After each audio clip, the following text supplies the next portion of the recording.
छत्रपती संभाजीनगर महानगरपालिका सार्वत्रिक निवडणूक. प्रिय मतदार बंधू भगिनींनो, येत्या 15 जानेवारीला आपल्या शहरात मतदान प्रक्रिया पार पडणार आहे. त्यासाठी आधी मतदार यादीत आपले नाव, बूथ आणि बूथचे लोकेशन कसे शोधायचे हे आपण पाहूयात. सर्वात आधी स्टेट इलेक्शन कमिशन महाराष्ट्रच्या वेबसाईटवर जा. तिथे वोटर सर्च या पर्यायावर क्लिक केल्यावर नवीन विंडो दिसेल. सर्च नेम इन वोटर लिस्टवर क्लिक केल्यावर आपला वोटर आयडी नंबर म्हणजेच एपिक नंबर टाकून किंवा आपले पूर्ण नाव टाकून सर्च करा. आपल्याला आपले नाव आणि मतदान केंद्राची माहिती दिसेल. लक्षात ठेवा, मतदानाला जाताना मोबाईल मतदान केंद्रात घेऊन जाता येणार नाही, म्हणून तुमचे ओळखपत्र सोबत असणे आवश्यक आहे. डिजिटल ओळखपत्र चालणार नाही, फिजिकल आयडी लागेल.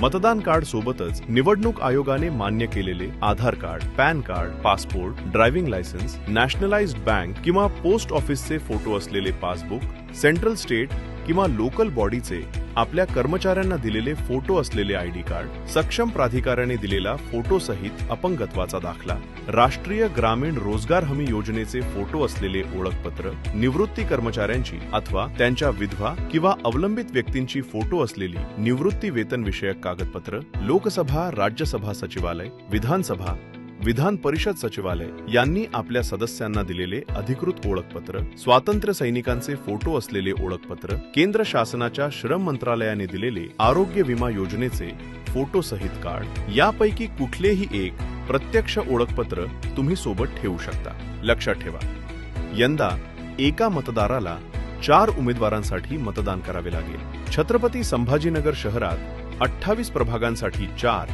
आणि प्रभाग क्रमांक 29 साठी 3 मतदान करावे लागणार आहे. ईव्हीएम मशीनवर तुम्हाला प्रभाग क्रमांक आणि त्यापुढे अ, ब, क आणि ड असे 4 भाग दिसतील. अ भाग पांढरा रंग, ब भाग फिका गुलाबी, क भाग फिका पिवळा आणि ड भाग फिक्या निळ्या रंगात दिसेल. अ, ब आणि क भागातील उमेदवाराच्या चिन्हासमोरचे बटन दाबल्यावर लाईट लागेल आणि ड या उमेदवाराच्या नावासमोरचे आणि चिन्ह समोरचे बटन दाबल्यानंतरच बीप असा आवाज येईल. आवाज आल्यानंतर आपली मतदान प्रक्रिया पूर्ण होईल. प्रत्येक भागाच्या शेवटी नोटा अर्थात नन ऑफ दी अबव चा पर्याय देखील असेल. लक्षात ठेवा, मतदानाची तारीख आहे 15 जानेवारी. वेळ सकाळी 7:30 ते सायंकाळी 5:30 पर्यंत. मतदान हा आपला अधिकार आहे. तो अधिकार सर्वांनी नक्की पार पाडावा.